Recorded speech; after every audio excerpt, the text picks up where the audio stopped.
Opa, Obla, tu não sabes o que é um Porto e Benfica, caralho. E não sabia mesmo. Quando eu mudei para cá há 10 anos, em 2013, esse foi o tom da recepção dos portugueses quando eu comecei a trocar uma ideia sobre futebol. E obviamente que olhando de fora, né, galera fora de Portugal vê esse como o maior clássico português. Porto-Benfica, Benfica-Porto. E não pode ser diferente. Agora, para entender a profundidade desse clássico e de onde vem essa rivalidade toda, eu acho que é mais fácil estar aqui, estudar o futebol português e ouvir tudo que tem à volta deste grande duelo, que para mim é um dos maiores clássicos do mundo, né? Porque envolve não apenas a parte esportiva, mas transborda o que é dentro das quatro linhas e vai para uma rivalidade histórica, cultural, financeira, econômica, política e que envolve duas cidades, a cidade do Porto, a cidade de Lisboa e não só, regiões diferentes do país, né? Região norte com a região centro ou centro-sul de Portugal. E no vídeo de hoje a gente vai tentar trazer um pouquinho para o público brasileiro o que é essa rivalidade e comentar na minha ótica o que é um Porto e Benfica. Por isso eu vou pedir para vocês já encarecidamente deixar o like aí, especialmente o público português que está chegando aqui, que não me segue, já segue, porque aqui a gente fala muito do Tugão, e obviamente que eu vou pegar o gancho do Porto e Benfica, na verdade Benfica-Porto no Estádio da Luz, nesta sexta-feira pelo Campeonato Português, um jogo decisivo nas contas da competição, para a gente falar um pouco mais desse clássico tão fervoroso e encantador, imponente aqui em terras lusitanas. Eu não quero que isso aqui de maneira nenhuma se torne um livro chato de história, mas a gente precisa voltar um pouco no tempo, aliás, muito no tempo, para entender essa rivalidade entre as regiões aqui em Portugal, né? Não no século passado, no século retrasado a gente teve uma espécie de Game of Thrones, a lusitana, a batalha pelo trono, meados de 1830, a guerra civil portuguesa entre os dois irmãos, Dom Pedro e Dom Miguel. Dom Pedro IV, que é o nosso Dom Pedro I, voltou do Brasil para duelar com Dom Miguel pelo trono de Portugal. O progressista Dom Pedro contra o absolutista Dom Miguel. Dom Miguel tinha muito mais tropas, né, muito mais exército para combater o Dom Pedro. Dom Pedro chegou pelo norte de Portugal, mas ele tinha, além de suas tropas, ele também contava com o apoio da cidade do Porto, que era uma cidade toda murada, e ali tivemos o famoso cerco do Porto, as tropas de Dom Miguel cercando a cidade, bloqueando todos os acessos, e Dom Pedro resistindo, a cidade do Porto junto com ele, resistindo a esses ataques, e no final das contas Dom Pedro se deu melhor e a cidade do Porto ganhou o apelido de Invicta, que também é o apelido, hoje leva no brasão da cidade e do clube, né? Tem tudo a ver com o sentimento do clube, inclusive se você for no Estádio do Dragão, para todo lado tem o lema, né? Invicta, indomável e imortal. E aí ainda não existia futebol, ou seja, não existia a rivalidade dos clubes, mas já existia essa rivalidade, se criou e se aflorou essa rivalidade regional. Virando a página da história portuguesa, entrando na história dos clubes, até a data de fundação é motivo de debate aqui em Portugal, tanto do Porto quanto do Benfica, né? É motivo de rivalidade. Quem nasceu primeiro? Os caras disputam até isso. E se você pegar o Benfica, é documentado que tem aí o seu ano de fundação em 1904. E o Porto oficialmente reconhece o seu ano de fundação em 1893, ou seja, o Porto seria mais velho. Só que há quem diga, especialmente quem não é do Porto, torcedores do outro lado, até mesmo historiadores, que o Porto nasceu em 1906, ou seja, até nisso os caras discutem. E há cantos especiais da torcida do Benfica, por exemplo, ressaltando o ano de nascimento, 1904. Enfim, eu não vou entrar no mérito, até porque é uma batalha documental que não cabe a mim. Só que os dois times só vão se enfrentar pela primeira vez em 1912 em amistoso. E ali ainda não tinha essa grande rivalidade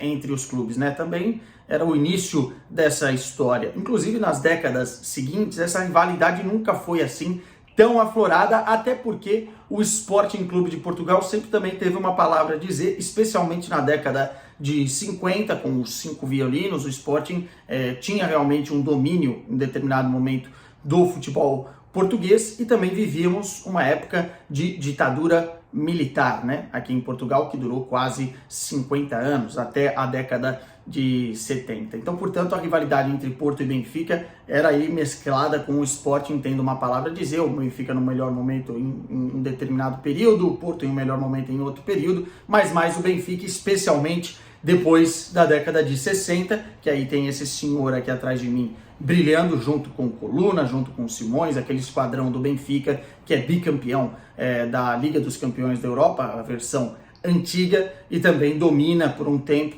durante essa década, o futebol português. Só que a partir do final da ditadura, dos anos 80, a coisa muda de figura. E essa mudança tem nome e sobrenome.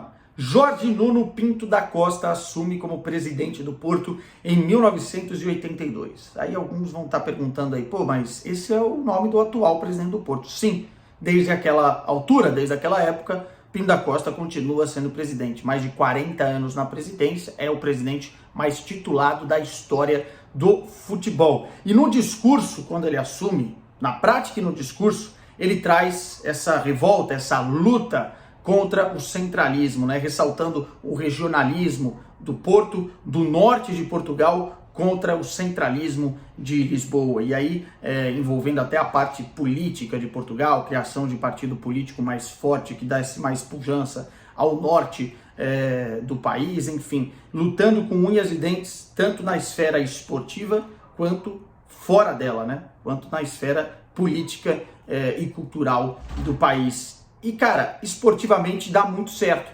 É com o Pinto da Costa que o Porto dá um salto de patamar no futebol português e também no futebol europeu internacional, né? Se a gente for no museu, se você for visitar o Museu do Porto, você vai ter lá no início a fundação do Porto, mais uma ou duas ruas no museu que contam a história de décadas e décadas, enfim, até os anos 80, e depois dos anos 80 abre-se ali um mundo, que é essa ideia que o Porto tem da sua própria cara, da sua própria figura. E na prática, os títulos começam a acontecer nesse sentido, né? Em 1987, o Porto é campeão da Liga dos Campeões pela primeira vez em cima do Bayern de Munique. Depois, na década de 90, consegue conquistar o pentacampeonato, ou seja, 5 campeonatos nacionais consecutivos. Nunca nenhum clube da história em Portugal conseguiu esse feito, nem mesmo o Benfica. E depois a gente já conhece a história. Título da Liga Europa, título da Liga dos Campeões em 2004, Mundial de Clubes, depois Liga Europa novamente em 2011 e rivalizando ali nos últimos 20 anos, cabeça a cabeça com o Benfica pela conquista do campeonato português. Tudo isso sob o comando de Pinto da Costa, que é uma figura controversa nos bastidores e especialmente é criticada demais pelas suas ações políticas e fora das quatro linhas pelos torcedores benfiquistas, mas isso apimenta ainda mais essa sensação de rivalidade. E aí, nesse duelo dos bastidores, vem a parte que eu menos gosto do clássico e que eu nem consigo discutir muito quando começamos a falar sobre isso com os amigos portugueses, tanto benfiquistas quanto os portistas, né? Que tem a ver com a parte de escândalos de arbitragem, manipulação de resultados, escândalos de corrupção, né? Que tem também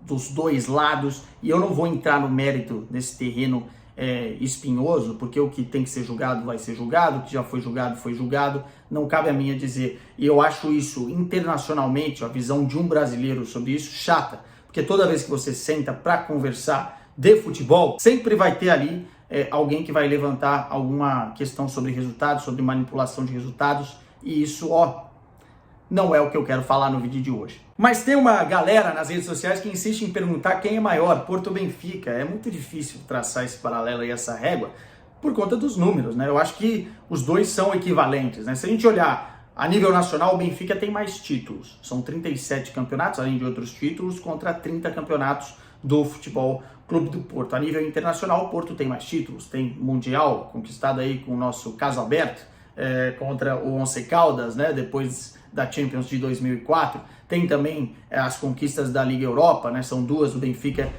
não tem, enfim, mas a nível de confrontos diretos, nesse recorte, o Porto tem mais vitórias, são 251 jogos, o Benfica venceu 89, o Porto venceu 100 vezes, e são 62 empates. E no recorte de jogos históricos recentes, né, dá pra gente destacar também alguns jogos emblemáticos para as duas equipes. Do lado portista, 2011, quando o Porto foi campeão no Estádio da Luz e os caras apagaram a luz durante a comemoração dos jogadores no gramado, inclusive ligaram o sistema de irrigação, então tem imagens ali emblemáticas e até hoje é um motivo de provocação do torcedor portista aquele momento, se orgulha muito daquele momento. Em 2013, o Benfica na liderança do campeonato veio jogar no Estádio do Dragão e aí com um gol nos acréscimos o Porto encaminhou o título daquela temporada, o Porto de Vitor Pereira com um gol do Kelvin, brasileiro Kelvin nos acréscimos, que inclusive virou um stand, um lugar à parte no Museu do Futebol Clube do Porto, Jorge Jesus se ajoelhando, é outra imagem emblemática. E do lado dos benfiquistas, a maior goleada, por exemplo, é do Benfica, 12-2 em 1943. Em 2014 também teve uma vitória muito importante depois da morte, falecimento do ídolo maior do Benfica, o Eusébio, e os jogadores entraram, inclusive, com uma camisa comemorativa e conseguiram vencer o Porto no Estádio da Luz por 2-0. Em 2019, a gente teve uma outra vitória no Estádio do Dragão importante, também na caminhada do Benfica para o título naquele ano, com um gol do João Félix, que comemorou deslizando para cima da torcida do Porto e gerou muita provocação, muita coisa quente desse duelo. Então você tem títulos e histórias legais para os dois lados.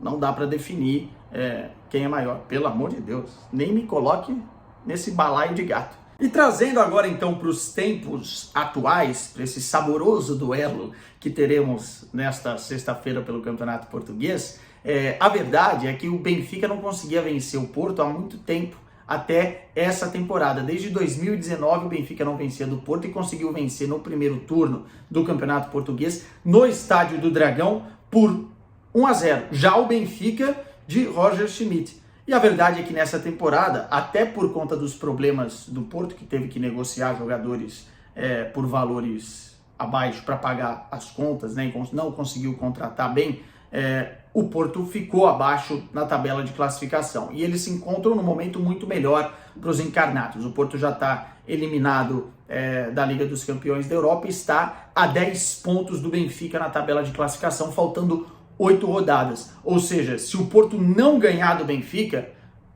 o campeonato que já está francamente encaminhado para o lado dos encarnados ainda vai ficar mais distante, praticamente impossível. Então o Porto precisa ganhar no Estádio da Luz, de um Benfica que ainda só perdeu uma vez nessa temporada, né? Com números muito significativos, 113 gols na temporada, um Benfica que vem jogando muita bola, sob o comando de Roger Schmidt, com vários jogadores na ponta dos cascos e um Porto muito desfalcado. Aí você me pergunta, então o Benfica é franco favorito?